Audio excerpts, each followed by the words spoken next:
Bagi sebagian besar masyarakat Indonesia, ikan asin adalah makanan murah meriah dan mudah diolah. Apalagi makan ikan asin didampingi dengan sambal terasi, serta sayur asam. Nikmat tiada tara ya pemirsa.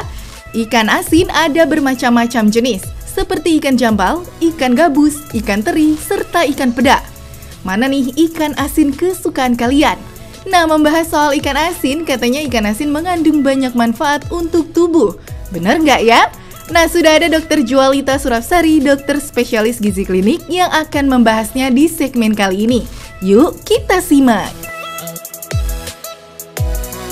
Menjaga kesehatan tulang dan gigi adalah investasi untuk masa tua, agar tulang dan gigi tidak mudah keropos. Nah, fakta atau mitos ya kalau ikan asin bermanfaat untuk kesehatan gigi dan tulang?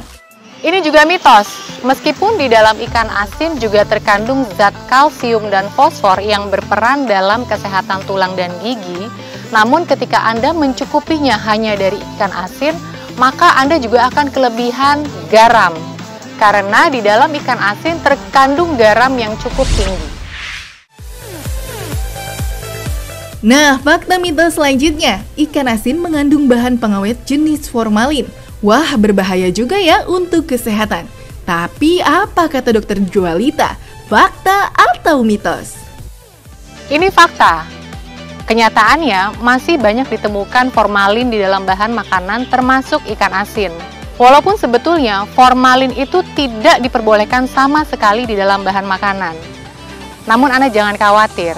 Setidaknya Anda bisa mengenali ciri-ciri ikan asin yang berformalin. Pertama, lihatlah permukaannya.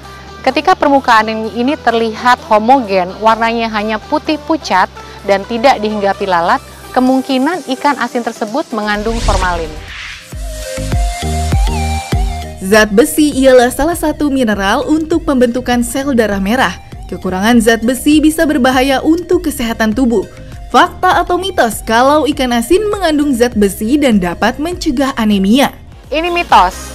Karena anemia yang sering terjadi adalah anemia karena kekurangan zat besi. Nah, di dalam ikan asin, kandungan zat besinya tidak mampu mencukupi kebutuhan harian kita. Oleh sebab itu, Anda perlu mencari sumber zat besi lainnya. Kanker masih menjadi salah satu penyakit yang mematikan. Nah, katanya konsumsi ikan asin berisiko menyebabkan kanker nasofaring.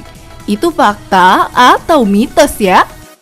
Ini fakta, karena dalam pembuatan ikan asin termasuk juga meliputi proses penggaraman dan juga pengeringan di bawah sinar matahari. Nah, di dalam pemrosesan tersebut terbentuklah suatu senyawa nitrosamin yang dapat menyebabkan kanker atau disebut juga dengan zat karsinogenik. Seiring bertambahnya usia, seseorang akan memiliki kemungkinan lebih tinggi untuk mengalami hipertensi. Nah, katanya konsumsi ikan asin tingkatkan risiko terkena hipertensi. Itu fakta atau mitos? Ini fakta, karena di dalam ikan asin terkandung garam dapur atau NaCl yang mana kandungan natriumnya sangat tinggi. Dalam 100 gram ikan asin kira-kira mengandung natrium lebih dari 2 kali dari batas asupan yang dianjurkan. Jadi, hati-hati untuk penderita hipertensi.